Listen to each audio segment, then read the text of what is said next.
el estado ideal en el que vivan el hombre y la mujer es en pareja y en familia, ¿no? O sea, al revés. Si en la comunidad judía, sobre todo la más ortodoxa, hay un divorciado o un soltero, la consigna familiar y comunitaria es casarlo lo más pronto posible.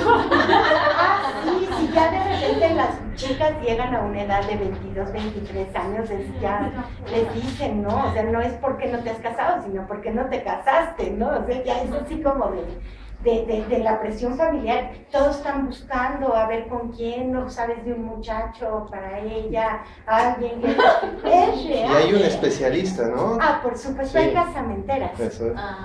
También, esa es una función que por ejemplo, y la casamentera sabe perfecto, conoce a las familias perfecto, sabe cuántos hijos tienen, qué edades tienen, sabe el estatus social de la familia, porque bueno, digo, no va a casar a uno bajo con uno alto, sino busca que más o menos esté bien, bla, bla, bla, y cobran por sus servicios las casamenteras, por supuesto, ¿no? Es como una comisión o algo, y dependiendo del matrimonio, y finalmente pues acaba siendo las parejas, ¿no? Sí, quería comentar. Sí, tiene que ver también, en cuanto a los judíos, tiene que ver sobre la bendición.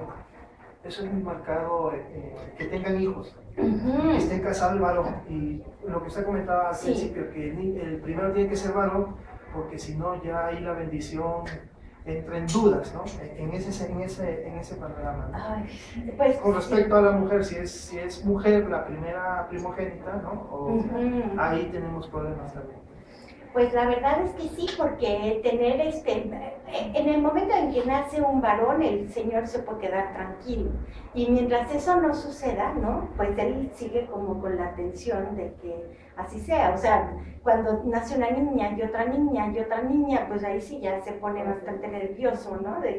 Pero digamos que pues sí preferiría que el primero fuera varón, ¿no? Pero si no es así, está seguro que el siguiente. Entonces, es así. No sé si en sus registros, si la chica no tiene varón, él tiene opción de cambiar, él tiene opción de retirarlo.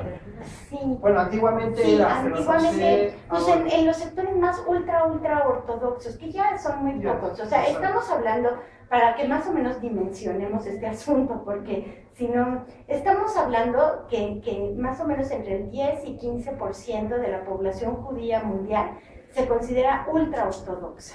Todo el resto, el 85% del resto del judaísmo, o son tradicionalistas, digamos, que pues viven en el mundo y trabajan y hacen, pero mantienen tradiciones, ¿no? Por ejemplo, la cena de Shabbat, o algunos cuidan el sábado, o por ejemplo, las fiestas religiosas, ¿no? Del calendario hebreo, por supuesto las fiestas del ciclo de vida, todas esas cosas se observan, digamos, esos serían como los tradicionalistas, que serían pues una buena parte, pero también hay una buena parte, y un 35% se pueden considerar totalmente seculares, ¿no? En donde a veces ni siquiera observan eso, esas tradiciones, sino que la religión se convierte como una cosa, como una religión a la carta, ¿no? O sea, esta cosa de que pues, te dan el menú y tú a ver qué quieres comer.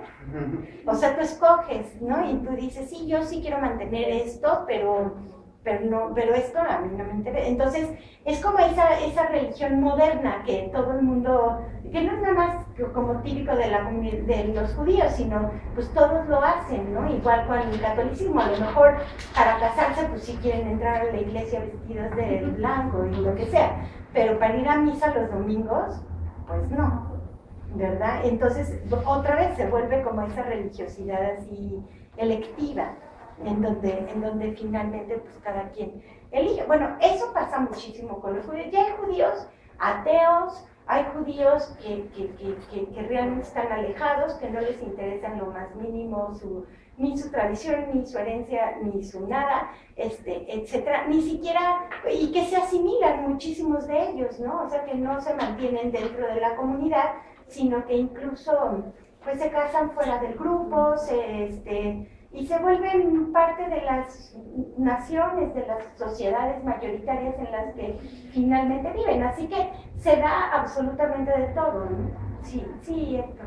Yo me acuerdo de esta película que fue muy famosa hace unos años, la de Kadosh. Ah, sí, claro. Que ganó premios internacionales y la gente estaba fascinada y como que creó un imaginario de que todos los judíos son así, algo así. Y dentro de los círculos, dentro de la crítica del cine judío, que también es muy respetable en Israel, decían, no, es que bueno, esto nada más representa un sector muy particular, muy tradicionalista, ¿no?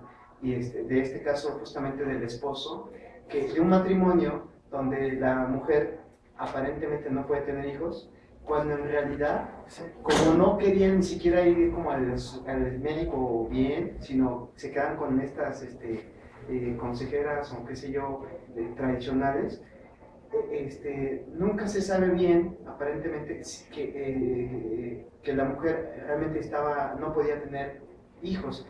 Más bien al final se deja ver como que probablemente que era infértil era el hombre. Sin embargo, él por la cuestión de la tradición tenía el derecho de darle, de pedirle el divorcio y pues la envió fuera, ¿no? Y ella se muere de la tristeza porque parece que sí se querían, que era lo peor del caso, ¿no? Sí, es dramática, por supuesto. Y en la comunidad judía, por lo menos en México y en otros lados, causó mucho revuelo esa película, porque eso era lo que se discutía. Había muchos que estaban en contra de la película y otros que no.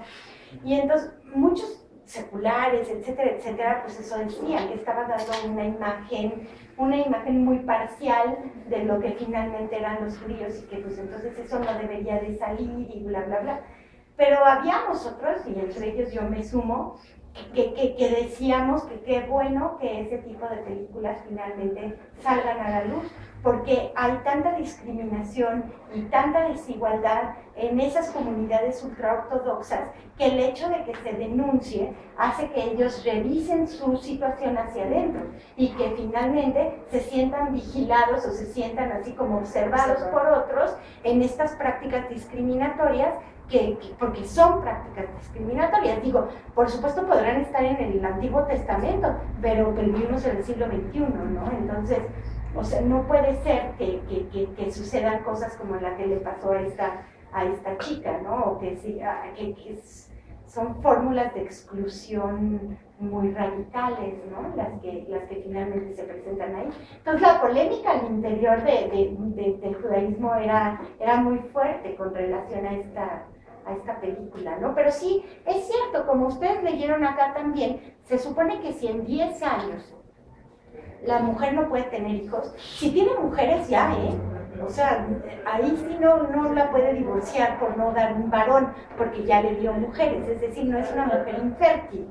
Finalmente es que Dios no le ha mandado un varón, pero eso no la descalifica como madre. Entonces ella logra cumplir el papel de madre y eso le da cierta legitimidad al interior de la comunidad. El problema es cuando es infértil o cuando él es infértil y no logra embarazarla a ella, ¿no? O sea que es así como este caso. Entonces, pues ahí es en donde él sí tiene la posibilidad de divorciarla después de 10 años. Y eso sí quiere, porque si no quiere, está dispuesto a seguir viviendo con ella a pesar de no tener hijos, también finalmente es una opción. Lo que pasa es que la presión social puede ser tan fuerte, ¿no?, en pro de que tengan hijos, que pues a él muchas veces no le queda otro remedio más que hacer eso. Y eso es ahora que finalmente se ha instalado la monogamia, pero en las otras épocas, en estas épocas bíblicas, pues no había monogamia, en realidad había otras alternativas para tener hijos, ¿no? Entonces, pues se podía tener otra mujer, se podía tener una concubina, o sea, había muchas alternativas porque los hombres no necesariamente tenían que tener una sola esposa, ¿no? Entonces, pues eso pluralizaba las opciones y bajaba un poco la tensión. De eso sí les quiero comentar algo más. Sí. Estoy pensando, bueno, si tenían la opción ellos de tener otras mujeres para procrear un varón, ¿qué pasaba, ¿no?, en ese momento cuando ellos eran los infértiles? Es que ellos nunca reconocían la infertilidad masculina. Sí, no, obvio, no se conocían. Ni se reconocían. Pero que aunque supieran, Ajá. se callaban. Entonces era como muy obvio, ¿no? Que el infértil era él, porque si ya había tenido varias mujeres, Sí. pues En ese caso sí, ¿no? Pero pues sí, ahí sí, sin embargo, bueno, por el patriarcado, bueno, sí, se es seguía un como patriarcado. conservando esta parte del hombre como de respeto, etcétera, ¿no? Pues sí, ahí sí, para que veas, ahí sí. Y pues sí, la cosa es que si él seguía, digo, yo creo que ahí él tenía que tener un poco de cuidado, ¿no? Para poder echarle la culpa a la esposa, porque si seguía teniendo más mujeres cada vez se iba haciendo más evidente que el problema estaba en él, entonces cuidaba esa parte para no perder su respetabilidad.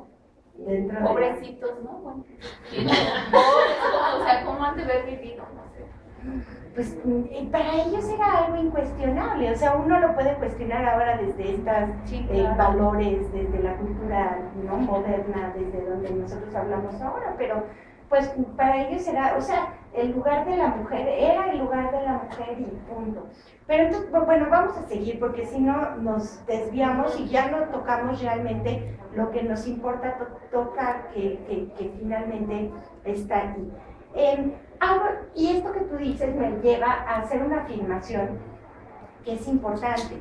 La discriminación dentro del sistema, digamos, del sistema familiar judío, dentro del sistema social del judaísmo, no era como pensado o implementado como un plan para dañar a la mujer, ¿sí? O sea, eso sí tendríamos que tener claro. ¿No? Era una sociedad masculina, sí, era una sociedad patriarcal, efectivamente, pero la idea no era hacerle daño a ella, sino que pues finalmente la tenían que acomodar en un espacio, en una posición dentro de este contexto. O sea, en realidad la posición secundaria de la mujer es parte de un sistema que funciona de manera articulada y que es relativamente coherente en las reglas del juego que se manejan en este sistema. Y la mujer era subordinada en este sistema, pero no como una exclusión sistemática. Eso sí tendríamos nosotros que dejarlo claro, porque si no, pareciera que estamos hablando de que hay saña masculina en contra de... Y entonces caemos en posiciones radicales de feminismo que por supuesto no son la idea, o sea, porque lo que estamos haciendo es como distorsionar una realidad que finalmente no era así. O sea, una de las tareas más importantes que el hombre tenía era que su mujer fuera feliz. Porque si la mujer no era feliz, su familia se le desmoronaba y eso era lo peor que le podía pasar a un hombre, que su familia. Entonces, él se tenía que esmerar porque ella fuera feliz, porque no le faltara nada, porque sus hijos la respetaran, porque, etcétera, ¿no? O sea, por eso era importante, por tenerla sexualmente satisfecha, es decir, realmente él tenía que esmerarse para que ella fuera feliz. Lo mismo ella, la verdad, ella también tenía que tener su casa muy bonita, tenía que arreglarse y estar limpia y bonita para cuando él llegara, tenía que pues, educar bien a sus hijos para que siguieran la tradición judía y respetaran a sus padres, etcétera. O sea, y tenía por supuesto que seguir todas las 800,000 reglas de la casa, que eran complicadísimas, ¿no? Todas las reglas de la casa las tenía que seguir, desde la comida hasta la disposición de los objetos, hasta la limpieza. Bueno, ¿qué les puedo decir? Era algo así como tremendamente complicado. Y ella tenía que seguir todas esas reglas para agradarlo a él.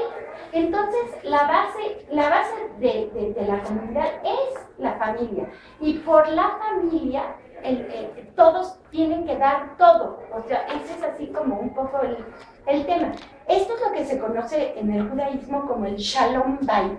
Shalom quiere decir paz, Bait quiere decir casa, mantener la casa en paz, ¿no? O sea, el Shalom Bait se convierte en algo verdaderamente apreciado por todos, y los rabinos en sus consejos a hombres y mujeres y a todos los consejos están dirigidos al Shalom Bayit, todos, ¿no? Si la mujer está histérica porque le gritan, aguántate, no te preocupes. Si el hombre no la soporta porque está gorda, te aguantas y la aguantas porque es tu mujer y la respetas. Pues, o sea, sí me explico, todos los consejos, todas las normas están encaminadas a mantener el sistema familiar en ese sentido. La mujer, según la Torá, tiene 3 funciones solamente.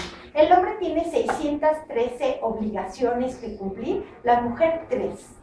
¿No? O sea, además para que vean ahí cómo está el asunto. ¿Cuáles son las 3 funciones según la Torá que tiene que cumplir la mujer? Una, prender velas antes del sábado. Esa es la primera. Y decir la bendición. La segunda es que todo está casi relacionado con el sábado. La otra es elaborar el pan que se va a comer el sábado también. Pero en la elaboración del pan, pues hay una particularidad, porque se tiene que quitar una parte del pan y quemar esa parte del pan, ¿no? Porque se supone que siempre había que dar al templo una parte de los alimentos y de las cosechas y de todo lo que se hacía. Pues supuestamente esa parte del pan que se quemó era lo que correspondía al templo, entonces una forma de recordar la destrucción del templo de Jerusalén. Entonces por eso es que se quema esa parte del pan, ¿no? Al hacer ese pan tradicional, no sé si lo han visto alguna vez, que es un pan trenzado, así, que se hace larguito, así, bueno, ese se llama jalá, y ese es el pan que se come en Shabbat, y esa es otra de las cosas que la mujer se supone que tiene que hacer. Y la otra es seguir las leyes de la pureza. Y ahí sí, pues hay todo ese sí es un ritual complicadísimo, así que tiene que seguir la mujer. Eso se conoce como mikve, así se conoce. La mujer se tiene que purificar para poder tener relaciones sexuales con su marido. ¿Y cómo se purifica la mujer? La fuente importante de la impureza es la sangre, esa es la fuente. Entonces la menstruación es vista como impureza, o cualquier tipo de sangre es vista como impureza. Entonces se supone que después de que, por ejemplo, vamos a hablar del ciclo menstrual femenino. Entonces resulta que por supuesto no se puede tener relaciones sexuales durante la menstruación, pero después de la menstruación se tiene que esperar otros 7 días después del último día de que sucede la menstruación, y para poder tener relaciones sexuales. Y antes de tener relaciones sexuales se tiene que ir al baño ritual, y el baño ritual es lo que se conoce como la mikve, es eso, o tevilá también se le dice. Y entonces existen estas, y se supone que estas tienen la peculiaridad de que hay agua corriente de lluvia en estas tinas, que bueno, son como tinas. Entonces la mujer pues baja las escaleritas de la tina, que es así, y se sumerge 7 veces, ¿no? Así, y pues ya dice bendiciones y dice cosas, y entonces pues ya sale de ahí, y pues generalmente esa noche tienen un encuentro sexual. Por supuesto se trata del momento en el que la mujer es más fértil y está ovulando. Entonces pues tiene fines reproductivos, por supuesto. Todas las leyes están pensadas en función de la reproducción. Y entonces, pues ya, esas son las 2 semanas felices del mes, ¿no? Es real, ¿no? Y hasta que vuelve otra vez a iniciar el ciclo. Pero cualquier forma de sangre es considerada impureza. Entonces, por ejemplo, les voy a preguntar. Cuando se van a casar, ¿no? Y entonces, pues es la primera noche de bodas, y pues la mujer sangra, ¿no? Pues entonces resulta que no pueden volver a tener relaciones sexuales hasta 7 días después de la primera noche. Entonces es muy interesante porque sí, hasta después entonces viene otra vez el asunto. Y entonces esos 7 días se convierten en días de fiesta, porque hay que entretener a los novios, ¿no? Se conoce, es un rito, es real todo lo que les estoy contando. Esto se se conoce como el rito de las Sheva Berajot, así se llama. Sheva quiere decir 7, Berajot quiere decir bendiciones. Pues son las 7 bendiciones, que son los 7 días. Entonces es una bendición por cada día. Y entonces se acostumbra que la familia les haga una pequeña cena, una reunión, una no sé qué. Y en cada reunión de cada noche que se hace, se les da una bendición a los novios, hasta completar las 7 bendiciones. Y bueno, con eso pues ya los novios también. Entonces, fíjense, es interesante, estamos hablando de los más ultraortodoxos, estas cosas no aplican para los normales, pero estos ultraortodoxos son lo más parecido a los del Antiguo Testamento, que eso pues sí es una realidad, entonces por eso hablamos de esto. Entonces, bueno, lo cierto es que no hay luna de miel, por supuesto, hasta después de los 7 días. Entonces, después de los 7 días ya podrían irse de viaje o podrían hacer lo que ellos quieran. Entonces, pero esto, ¿por qué? Por seguir las reglas de la impureza, las leyes de la impureza estas que tienen que observar, pues no nada más la mujer, sino que tiene que observar la pareja, porque al fin y al cabo, ¿no? Es así, una cuestión de ambos, o sea, no puede ser de otra manera. Por supuesto, también después de parir, como les comentaba yo hace un rato, se vuelven a aplicar las mismas leyes, porque pues otra vez es la presencia de la sangre, ¿no? En este sentido que es la presencia de la impureza, y así es como, cosas así como que en esos días se supone que los esposos no pueden dormir juntos, entonces se separan las camas, de tal manera que cada quien duerma de su lado, o por ejemplo, la mujer es deseable que no vaya a la sinagoga, ¿no? Que nadie la toque, y cosas así, ¿no? Es así como un aislamiento, entonces, pues esta cosa biológica adquiere connotaciones morales muy fuertes, realmente, y eso es otra de las cosas que se supone que tendrían que observar las mujeres. Ahora, si uno ve estas 3 cosas que dice la Torá, que por supuesto no son todas, hay mucho más que el Talmud y los escritos posteriores hablan, ¿no? En realidad lo que hacen es marcar a la mujer y confinarla al espacio privado, que es el espacio de la casa. En esta división del trabajo, las mujeres quedan adentro de la casa y los hombres quedan afuera de la casa, ¿no? Realmente. Entonces, pues es así. Ahora, hay una cuestión interesante. En el momento en que dejas a las mujeres adentro, empieza a generarse todo un mundo femenino. Y ese mundo femenino se vuelve muy amenazante para los hombres, porque sienten que no lo pueden controlar, ¿no? Y como todo este tema se trata del control, ¿no? Entonces, cuando las mujeres están juntas, empiezan a suceder cosas que no les gustan, ¿no? Entonces, se entretienen, juegan cartas, leen las tazas, se vuelven supersticiosas, hasta brujas, ¿no? De repente resultan. Entonces, este mundo femenino se vuelve de repente un poco amenazante para ellos, entonces hay que tratar de controlarlo a como dé lugar para evitar que pues estas mujeres finalmente se salgan de esta cuestión. Ahora, vamos a pensar entonces en la Biblia un poquito, ¿no? ¿Quién era la primera mujer en la Biblia? Pues la primera mujer en la Biblia sin duda pues es Eva, ¿no? Como todos lo sabemos, Java en hebreo, ¿no? Esa sería la primera mujer, y por supuesto forma parte de este relato de Adán y Eva, ¿no? Que tiene que ver específicamente con la creación. ¿Se acuerdan en el Génesis, en todo eso? Ahora, es interesante, porque en el Génesis, y como bien lo explica la lectura, hay 2 versiones, ¿no? Pues, digamos, de la formación de Eva. En una versión, casi Dios creó al hombre y a la mujer al mismo tiempo, y en otra versión es esta de que de la costilla de Adán, finalmente Dios crea a Eva como su compañera, ¿no? Que es compatible con él, etc. Entonces estas 2 versiones, la más, pues la yaveísta, que sería así como más narrativa, y la otra profesión, y la otra versión así como que más, ¿cómo diríamos? Jehovista, ¿no?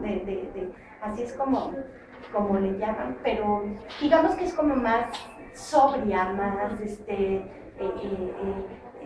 sacerdotal, menos narrativa, ¿no? O sea, como más legalista, ¿no? En un momento, entonces se ve ahí que pues había dos escritores que intercalaron versículos de unos y de otros y que finalmente está ahí. Pero antes de seguir hablando de Eva, es interesante decir que supuestamente, y desde la mística judía, ¿no? Desde un libro muy importante que se llama el Zohar, que es la fuente de la Cábala, se habla de que hubo una mujer previa a Eva, ¿no? O sea, que Dios estuvo ensayando hasta que finalmente le quedaron como le gustaron los seres humanos, ¿no? Pero se supone que había otra mujer que se llamaba Lilith, así es como se llamaba, pero pues Lilith salió poco sometida, ¿no? O sea, no sumisa. Y entonces, bueno, pues se dicen cosas interesantes en el Zohar relativas, por ejemplo, a Lilith, ¿no? Se dice que no obedecía al hombre, que le gustaba tener relaciones sexuales, ella colocada encima de él, ¿no? Situación de poder, sí. Claro, por supuesto, es una forma simbólica de establecer las relaciones de poder, claro que sí. Entonces, bueno, que esas cosas, ¿no? Y entonces es muy interesante porque en la mística judía y también así como en la literatura popular del judaísmo, de repente aparece la figura de Lilith como la figura femenina negativa dentro de la tradición judía. Entonces Lilith se roba a los niños y Lilith es la que chupa a los bebés, ¿no? Sí, hay sí. que poner un amuleto. Entonces hay que ponerles amuleto para defenderlos de Lilith, claro que sí. Los amuletos son interesantes también. Se ponen unas manitas, ¿no? Así con 5 dedos, por ejemplo. O se pone una letra, la Het se llama, bueno, en hebreo se llama la Het, que es símbolo de vida, Y se les ponen, por ejemplo, también, pues no sé, bolsitas tejidas azules con alumbre adentro, que es también como un símbolo de protección, unas cosas así. Y todo gira en torno a esta cosa, ¿no? La figura de Lilith se ha convertido como en una especie de figura demoníaca que está flotando ahí y de la cual pues habría que protegerse, ¿no? Y que es por supuesto la antítesis de Eva, ¿no? En cierto sentido. Entonces, pues sí quería como mencionar a Lilith. Lo que sí no podemos afirmar es que alguna vez hubo alguna forma de matriarcado en el judaísmo. Eso es totalmente fuera de lugar dentro del judaísmo. Ni Lilith fue tal vez matriarca imaginaria, porque la verdad es que ni siquiera ella, ¿no? Es solo como una figura, como una imagen negativa, al fin y al cabo, pero que sigue estando presente dentro de esta estructura de ángeles y demonios que sí existe en ciertas versiones populares, místicas, dentro del judaísmo. Por supuesto, las más sacerdotales y más alágicas, o sea, pegadas a la ley, pues estas cosas son menos explotadas que lo que sucede en contextos más místicos y más populares de la religión, pero sin duda pues la figura de Lilith finalmente estaba ahí. Ahora, no, la cábala, ¿qué viene siendo? ¿De quién la escribió? Viene de un libro que se escribió más o menos como por el primer siglo después de Cristo, después de la era común más o menos, que se llama Sefer Yetzirah, así se llama el libro. Ese es el origen de las corrientes místicas. Sefer Yetzirah.